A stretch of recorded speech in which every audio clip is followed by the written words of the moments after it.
Romeo, wherefore art thou, Romeo? No, seriously, Romeo, where you at? Hello everybody, my name is Kirsty the Worsty, and welcome to my channel. Guppy also welcomes you. Say welcome. Oh, okay, good job. It's that time of year again where love is in the air. Valentine's Day is just around the corner, and I decided instead of talking about my favorite couples of all time, my favorite romances of all time, I'm gonna flip it on its head and I'm gonna share with you all of my favorite books that are about the dysfunctional, the ill-timed, the unrequited, the lovesick, the just plain wrong. All of those books, I'm gonna let them shine today. I don't know why anyone would waste their time talking about love stories anyway, when obviously we all know it's been perfected. Why try? Obviously, spoilers ahead, guys. I'm gonna try to minimize it as much as possible and let you know when there's a big spoiler coming up. Since I'm already ruining Valentine's Day, I'm not gonna ruin everything. I'm gonna start off my list with The Phantom of the Opera by Gaston Leroux. This story, for those of you who don't know, is about a young ingenue singer named Christine Daae who gets tutored by this mysterious genius who's named Eric. People in the opera house have been seeing, things have been going missing, things have been misplaced, weird things are happening, and it's all because of the opera ghost. He's passionately in love with her. She considers him more of like a father figure, a tutor, a teacher, that kind of thing. So that unrequited love is the reason that this made it a spot on my anti-Valentine's Day stories, because the Phantom of the Opera, Eric, is a very heartsick, sad, lonely man, and Christine is the only love he ever has in his life, and he loses her to a boy named Raoul, a man, I guess. A man named Raoul. Can you tell I'm bitter? I always kind of sided with the Phantom, and I always wanted him and Christine to be together, so I'm a little salty about it. So I'll read you the quote that's on the back of my edition, which I thought kind of summed it all up so perfectly. "You are crying, you are afraid of me, and yet I am not really wicked. Love me and you shall see. All I wanted was to be loved for myself." Guys, just breaks my heart. I'm gonna have to put that away because I'm very opinionated. The next anti-Valentine's Day book I'm going to talk about is Lolita by Vladimir Nabokov. Lolita is one of my favorite books of all time. I read this a couple years ago in college and I absolutely fell in love with it. It's grotesquely disturbing but beautiful and lyrical and gorgeous in a lot of ways. It follows a man named Humbert Humbert who falls in love with a 12-year-old girl. So, obviously horrible, very wrong. They go across country together. He is abusing her in a lot of ways and it is very disturbing, but the story itself is very captivating and interesting. So if you haven't read Lolita, I would definitely recommend it to you. It's a classic. It's great, but also it is a anti-Valentine's Day story because it is just plain wrong. The next book I have is Looking for Alaska by John Green. Very popular book. I'll give you a brief synopsis on it. Basically, it's about a boy named Miles Halter, nicknamed Pudge by his friends because he's really skinny, so it's a little joke. He goes to this private boarding school that his father used to attend, and it's just about the shenanigans he gets into. The really interesting and captivating part of this story is a girl named Alaska Young, who is a funny but crazy, screwed up, witty, clever, just very kooky, off-the-wall character who we get to meet, who Pudge has a very, very strong crush on for a long time.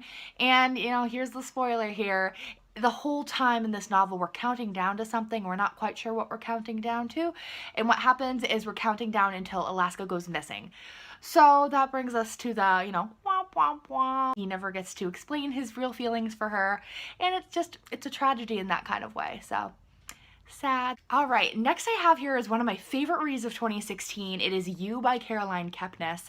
This is actually her debut novel, which was super impressive to me because the writing and the way that the narrative is just so original.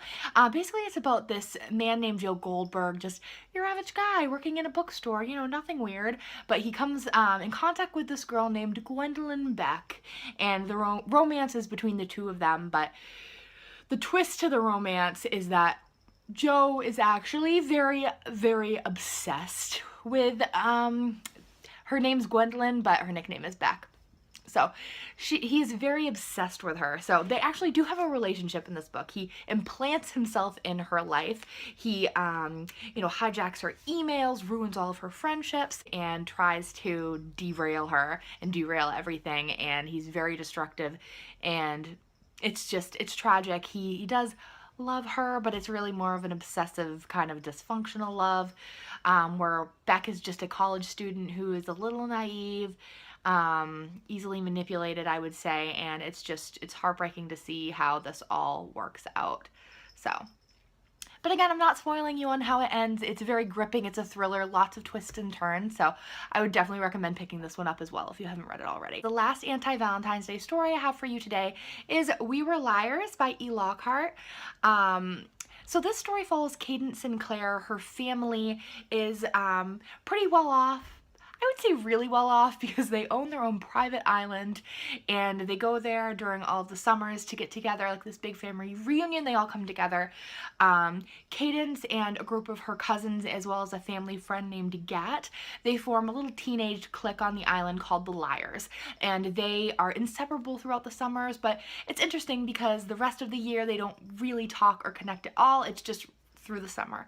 So that's the basis for the story. And then Cadence has an accident, and it's kind of vague at first. It doesn't really explain what happened other than the fact that her memories are a little faded. And Gat, who she had a crush on, who I believe they had a kiss before the end of that last summer. The two characters obviously have a lot of chemistry, and they would have gotten together if it wasn't for the events of the novel that ended with them not together. And that they end up not together is tragic as well. You'll have to read the book to find out why it's so tragic, but indeed it is. There was a hello cat. He likes to make cameos. He's kind of a ham. So yeah, that's We Were Liars.